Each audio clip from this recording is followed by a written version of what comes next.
What I'm talking about is the wave of organizing across Starbucks stores in every corner of the United States. And we are very honored to be joined by one of these workers who is banding together with their colleagues to unionize, Veronica Gonzalez, who's a Starbucks employee at a store in LA, I think Cypress and Figueroa, that did just recently unionize. Veronica, thank you so much for being with us here on the Freedom Side.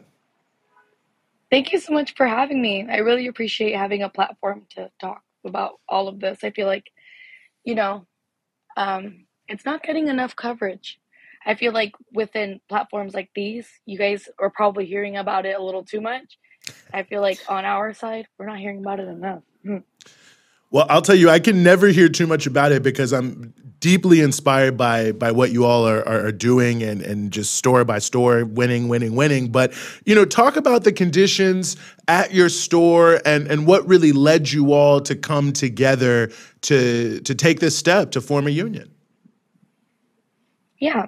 So it really does link in with, the struggles we're having day to day, right? I'm seeing our partners coming into work not being able to pay their bills. What I personally feel was one of the biggest union busting tactic they dished out at us was a labor cut, national labor cut. They did it to all stores. So regardless of their record breaking winnings throughout the pandemic, they still decided to cut all stores labor almost in half. So my store makes roughly $90,000 a week. It's the fastest store in the district. It makes the most money in the district. And yet all of our partners were cut from 30 hours to 20. I feel like people don't understand. A lot of people don't understand. People work these jobs that look just like you. They're of all age ranges, all races, all ethnic backgrounds. Like, we're all at Starbucks. I don't think they understand how many of us are actually employed by the tyrant. Um, So, seeing all these people that I work with day to day basically, take this cut and have to struggle with it. And the way we struggle, and try to get through it by picking up more hours, you know, trying to pick up shifts from others. Like, when you're struggling for money, you don't really have any leeway. And it kind of led to the, idea that why are we struggling? We make this company so much money, and specifically for me, my store is located within my community. I've lived in Cypress Park my whole life, and it's kind of just like I watched this company just take from the community and not pour back in, right? Like, Starbucks can say, "Oh yeah, we donate all these travelers," but what about your workers? You're not paying us a living wage. We're in California. We're in Los Angeles. Like, 16 an hour, what does that get you? That's barely getting you your latte and panini when you go to Starbucks. So it's kind of ridiculous. Like, you're building all this wealth and not pouring back into our cups at all, and we're struggling. I mean, hearing you guys talk about how people are struggling on $150,000 salary. People at Starbucks who are really dedicated to the company have been there. There are people that have worked for Starbucks that have been there 20 years. They're not making 100,000. I can guarantee you that. There are people that are staying in these roles because, it's somewhere. Starbucks used to paint itself as a company that wanted to keep you there. It had pensions, and then it started becoming I feel like the mask came off. I don't think it was ever something so grand, such an amazing company. Obviously, something as big, a coffee chain wants money, but I feel like its mask really fell off throughout the pandemic, and it's just nasty. I feel like we're working at McDonald's, and fast food workers deserve more. I feel like that's one of the things that people don't understand. Like, Starbucks is becoming no better than that, and they know that, and they're working towards pushing their workers out with these labor cuts. Because who's going to work at Starbucks when you only have 20 hours? The people that I work with daily, you know, my partners have kids. So we call them partners, right? They call us partners. They don't treat us as partners, but we're considered partners. And it's just, I'm watching them struggle. I don't think it's crazy to say they're struggling. They picked up second jobs. Like, that's not okay. One job should be enough. And it's just upsetting to be in this state, it feels so, I mean, it feels very surreal, but I mean, it is the reality of it. Like, yeah, no, one job should be enough. That's not radical.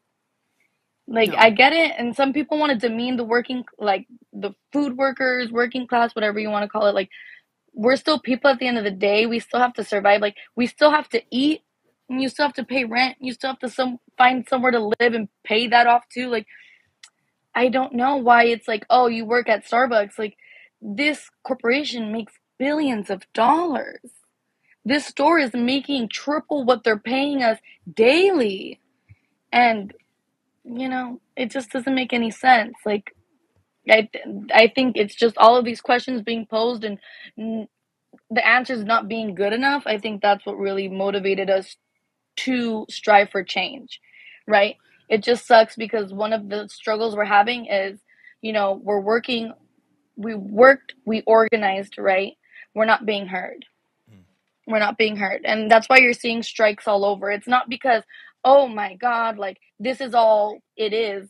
They unionize, they strike. No, we have to. We're not being listened to. They're, Howard Schultz is not coming to the bargaining table. And that's one of the biggest issues we're having right now, right? Unions are good when it comes to large corporate in any environment, right? In order to like be heard as a collective, but it's not being shown through this. Stores are unionizing, still not being acknowledged by Howard Schultz, and then we're being forced to strike. And it's being turned into like this, like the workers against the company. And it's like, no, these workers don't want to strike. They just want to go to work and be like taken care of. I think that's just the reason why all these stores are, you know, motivated to organize, motivated to strike, just motivated in general. It's just sad. So you all were able to actually unionize, which is really great. What does that mean for you? Like, what can you do with that? And also, can you talk a little bit about, because we've seen some Starbucks, I guess, Starbucks chains around the country attempt to unionize and then all get fired. So obviously, there's definitely a pushback to prevent unionizing. So also, what were some of the challenges you faced while trying to accomplish that? Yeah. So one of the biggest things is labor cuts and labor cuts.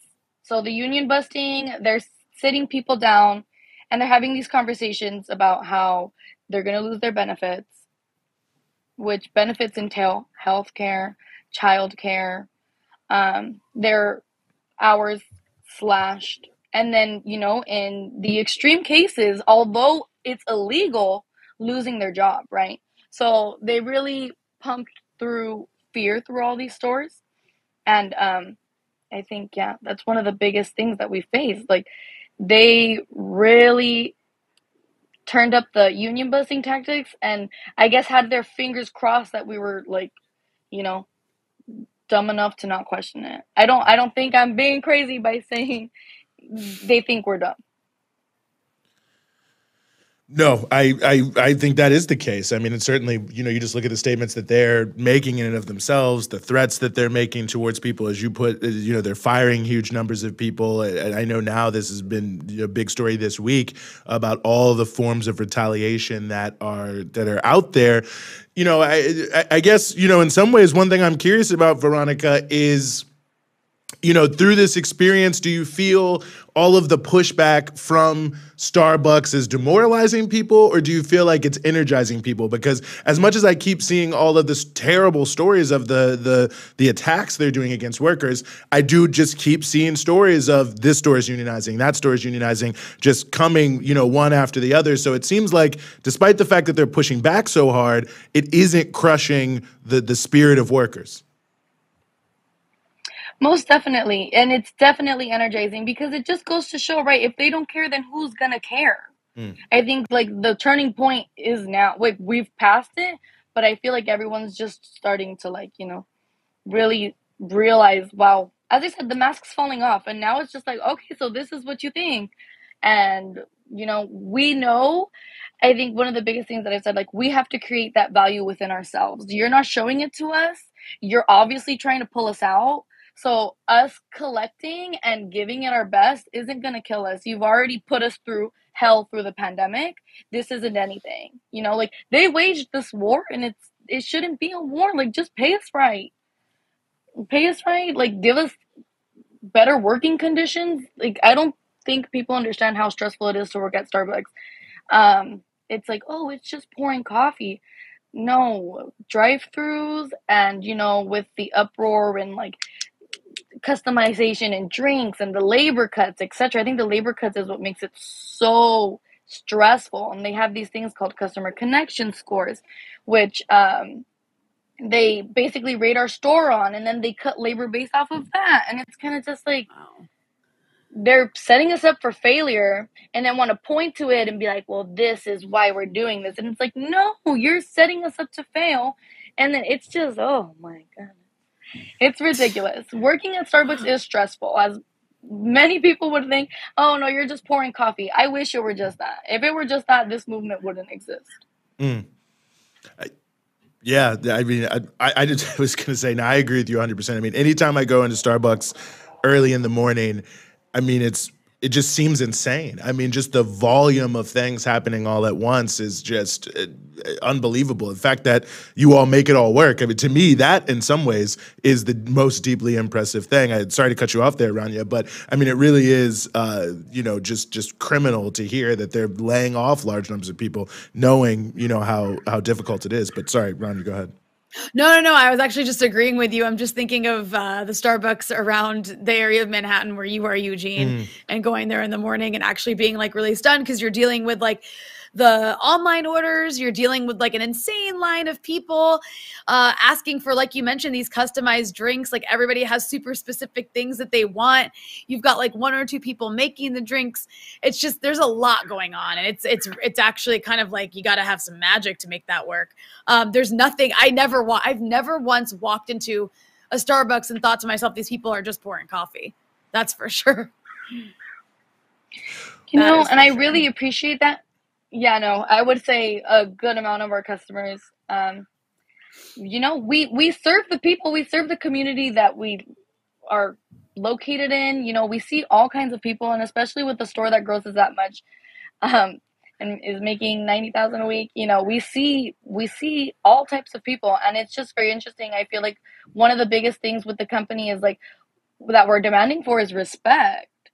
You guys are acknowledging things that I wish a third of our customers acknowledged. We get yelled at by management. We get yelled at by, as I said, like the scores, like, why do they look like this? And it's kind of just like, well, we're not staffed properly. Like, we don't have enough. And people love to point out, like, there's a bunch of people there. Like, at the end of the day, for a store that busy, it's still not enough.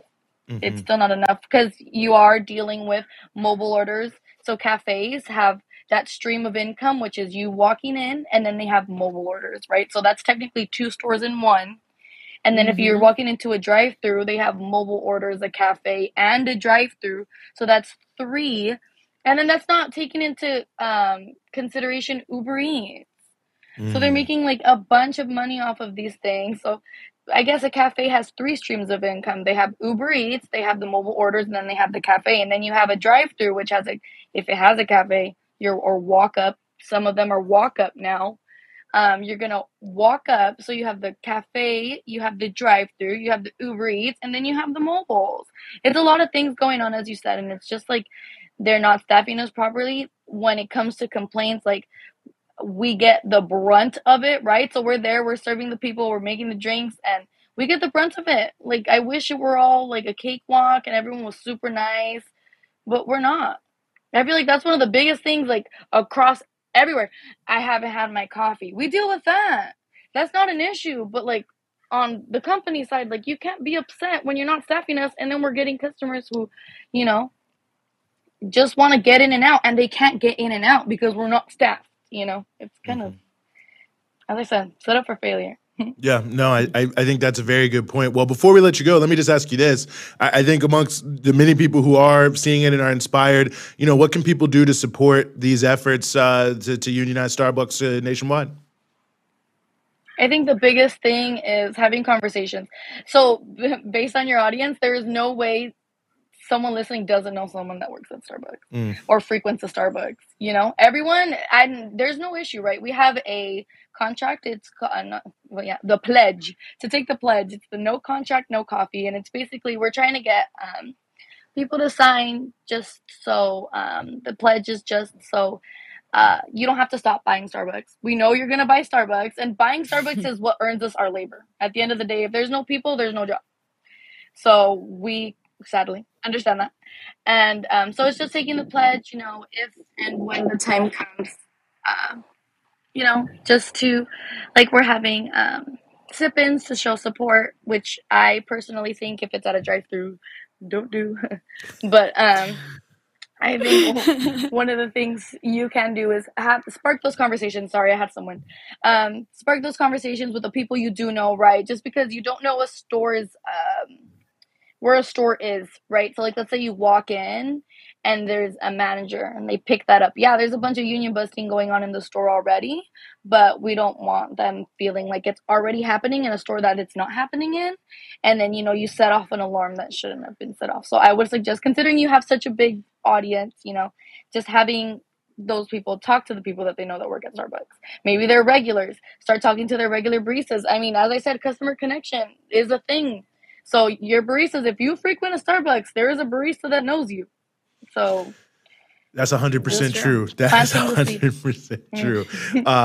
No, I appreciate that. And I appreciate everything you guys are doing in LA and around the country. Veronica, is really an honor to have you here on the show. Veronica Gonzalez, Starbucks worker, organizing with the broad nationwide campaign to unionize Starbucks. Thank you so much for giving us some of your time here on the Freedom Side.